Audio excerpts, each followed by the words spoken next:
ಕರುಣ್ ನಾಯರ್ ಕರ್ನಾಟಕದ ಪ್ರತಿಭಾವಂತ cricket player. ಸಿಕ್ಕ ಅವಕಾಶಗಳನ್ನೆಲ್ಲ ಭರ್ಜರಿಯಾಗಿ ಬಳಸಿಕೊಂಡು ಭರ್ಜರಿ ಪ್ರದರ್ಶನ ನೀಡುತ್ತಿದ್ದಾರೆ. ಇದೇ ಕಾರಣಕ್ಕಾಗಿಯೇ ಈಗ ಇಂಗ್ಲೆಂಡ್ ವಿರುದ್ಧದ ಸರಣಿಗೆ ಭಾರತ ತಂಡದಲ್ಲಿ ಸ್ಥಾನ ಸಿಕ್ಕಿದೆ. ಅದು ಕಿಂಗ್ ಕೊಹ್ಲಿ ರಿಟೈರ್ಡ್ ಆಗ್ತಿದ್ದಂತೆ ಕರುಣ್ಗೆ ಚಾನ್ಸ್ ಸಿಕ್ತಿರೋದು ಇಂಟ್ರೆಸ್ಟಿಂಗ್. ಯಾಕಂದರೆ ವಿರಾಟ್ ಕೊಹ್ಲಿ ಟೆಸ್ಟ್ ಕ್ಯಾಪ್ಟನ್ಸಿಯಲ್ಲೇ ಕರುಣ್ ನಾಯರ್ಗೆ ಟೆಸ್ಟ್ ಬಾಗಿಲು ಮುಚ್ಚಿದ್ದು ಈಗ ಮತ್ತೆ ಚರ್ಚೆಗೆ ಬಂದಿದೆ. ವಿರಾಟ್ ಕೊಹ್ಲಿ ನಾಯಕತ್ವದಲ್ಲಿ ತ್ರಿಶತಕ ಸಿಡಿಸಿದ್ದ ಕರುಣ್ 2016ರ ಸಂದರ್ಭದಲ್ಲಿ ವಿರಾಟ್ ಕೊಹ್ಲಿ ಭಾರತದ ಟೆಸ್ಟ್ ತಂಡದ ನಾಯಕರಾಗಿದ್ದರು. ಆಗ ಟೀಮ್ ಇಂಡಿಯಾದಲ್ಲಿ ಸ್ಥಾನ ಪಡೆದಿದ್ದ ಕನ್ನಡಿಗ ಕರುಣ್ ನಾಯರ್ ಭರ್ಜರಿ ಪ್ರದರ್ಶನ ನೀಡಿದ್ರು. 2016ರಲ್ಲಿ ಚೆನ್ನೈನಲ್ಲಿ ಇಂಗ್ಲೆಂಡ್ ವಿರುದ್ಧ ನಡೆದ 5ನೇ ಟೆಸ್ಟ್ನಲ್ಲಿ ಕರುಣ್ ನಾಯರ್ ಔಟ್ ಆಗದೆ 303 ರನ್ ಗಳಿಸಿ ದಾಖಲೆ ಬರೆದಿದ್ರು. ಟೀಮ್ ಇಂಡಿಯಾದ ಮತ್ತೊಬ್ಬ ಸ್ಫೋಟಕ ಬ್ಯಾಟ್ಸ್ಮನ್ ಆಗಿದ್ದ ವೀರೇಂದ್ರ ಸೆಹ್ವಾಗ್ ಕೂಡ 2 ಬಾರಿ ತ್ರಿಶತಕ ಬಾರಿಸಿ ದಾಖಲೆ ಬರೆದಿದ್ದಾರೆ. ಆದರೆ ಕರುಣ್ ನಾಯರ್ ತ್ರಿಶತಕ ಸಿಡಿಸಿದ್ರೂ ಮುಂದಿನ ಸರಣಿಗಳಲ್ಲಿ ಟೀಮ್ ಇಂಡಿಯಾದ ಬಾಗಿಲು ಕ್ಲೋಸ್ ಆಗುತ್ತೆ. ಅಲ್ಲಿಂದ ಇಲ್ಲಿವರೆಗೂ ಕರುಣ್ ನಾಯರ್ ಟೆಸ್ಟ್ ತಂಡಕ್ಕೆ ಆಯ್ಕೆಯಾಗಿರಲಿಲ್ಲ.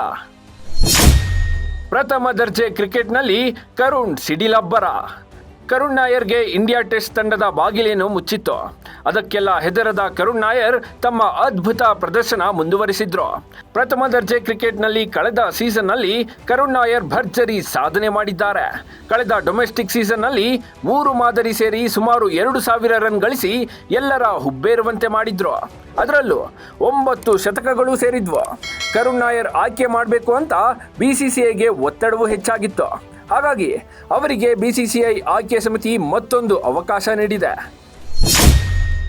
King Kohli exit, Karun Nair entry. ಇನ್ನೊಂದು ಇಂಟ್ರೆಸ್ಟಿಂಗ್ ವಿಚಾರ ಅಂದರೆ ಕಿಂಗ್ ಕೊಹ್ಲಿ ಎಕ್ಸಿಟ್ ಆಗ್ತಿದ್ದಂತೆ ಕರುಣ್ ನಾಯರ್ ಎಂಟ್ರಿ ಕೊಡ್ತಿರೋದು.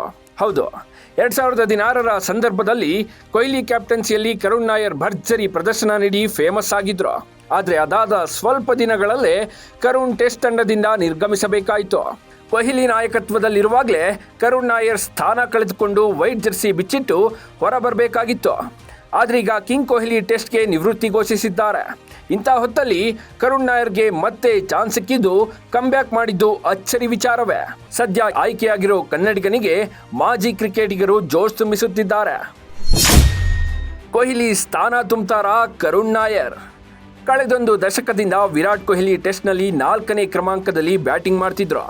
ಆದರೆ ಈಗ ವಿರಾಟ್ ಕೊಹ್ಲಿ ನಿವೃತ್ತಿಯಿಂದ ಕೊಹ್ಲಿಯ 4ನೇ ಕ್ರಮಾಂಕ ತೆರವಾಗಿದೆ. ಆ ಸ್ಥಾನಕ್ಕೆ ಕರುಣ್ ನಾಯರ್ ಕಣಕ್ಕೆ ಇಳಿಯಬಹುದು ಅಂತ ಹೇಳಲಾಗ್ತಿದೆ. ಆದರೆ ಕೊನೆಯ ಹಂತದಲ್ಲಿ ಏನಾಗುತ್ತೆ ಅನ್ನೋದು ನಿಗೂಢವಾಗಿದೆ.